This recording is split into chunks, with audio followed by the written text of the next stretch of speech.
Hi, everyone, Global Moms community. I know you're tuning in from Texas, all over across the United States, Africa, the Middle East, all over the world. We're so excited to welcome you to the UN General Assembly. And I'm standing here with the indomitable Malek, who is an absolute, hello. Hi. An absolute advocate for the Sustainable Development Goals or the global goals, is living and breathing them and working tirelessly, particularly on girls' education, to make a difference all over the world, and in particular South Sudan, which is where you're from originally. My name is Mari, as Claire stated.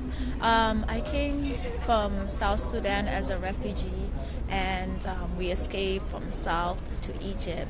We stayed in Egypt for about 4 to 5 years in a refugee camps or slums. It's a place where most refugees lived. And from there, we were granted asylum and were able to come to the USA.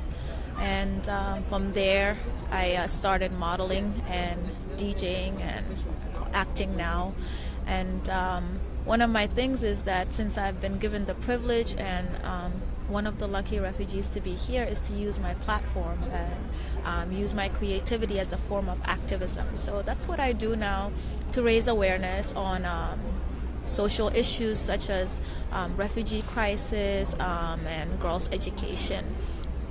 And I founded an organization called Stand4Education, which empowers girls and empower through education and arts. And this is absolutely incredible. Thank you. And I think what we want to talk about today is the status of girls' education in South Sudan and around the world. Can you tell us a little bit more about what girls are facing to get to school? So South Sudan is the youngest country in the world. We are 5 years old. As of July 9th, 2011, 80% of South Sudan is unable to read or write. 64% are women. 50% are children under the age of 18, and about 75% is youth. So the stats tell us what needs to be done, and we're facing internal conflict. So girls' education is very important in this case because education is key to fostering peace and a sustainable world. In South Sudan, girls get married off at a young age. What age usually? There's girls as young as 12 years old. It's actually illegal to, in South Sudan, it's illegal to marry if you're under 18, but this happens quite often.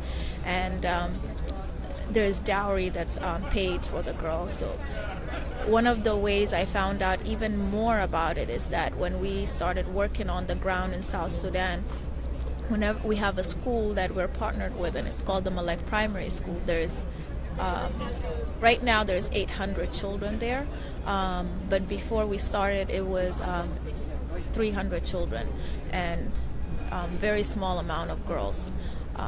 Every year when our partner went on the ground, they would find the girls dropping out of school, and it's because when the girl gets her menstrual, they marry her off. She's now a woman, which is absolutely absurd.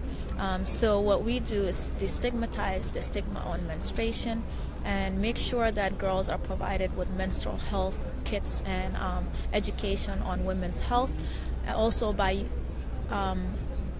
having men involved in it, because they get to understand what the dynamics the girls will face if they don't get their education. And when a woman menstruate or a girl menstruate does not mean that she is ready to be married or she's ready to be out of school and become a wife. She can actually go to school. So we provide tools like this so that these girls stay in school. And since we started working on the menstrual health management, we have had many girls coming to school, and the parents, especially their fathers, are so supportive. So all it takes is just giving people opportunity and giving them awareness on whatever it is that they're facing, so that they know how to change things. So far now we're working with the education ministry in South Sudan on making menstrual health and women health a curriculum in schools, so that we have girls attend school. Like they say, educate a girl, educate the nation, and that's what we want to do in South Sudan and eventually globally. Incredible. And I think for the moms that are tuning in right now, if you could take a moment and try to imagine your own daughter or you yourself being married at 12 years old, or being forced to not attend school in the U.S. because of a simple thing like you have your period, and the things that would hold you back from. And I'm a product of somebody 32 years old, unmarried, with a really fulfilling career, friends everywhere.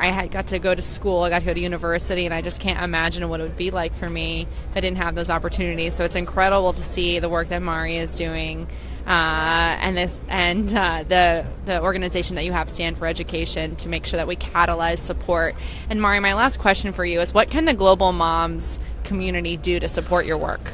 What's an action? Action is, I definitely encourage collaboration. With Stand4Education, our 3 core values are empower, inspire, collaborate.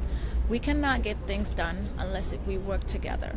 Mm-hmm. The other thing I would like to tell all the moms globally is we have an initiative that we do every year, which is MH Day, Menstrual Hygiene Day.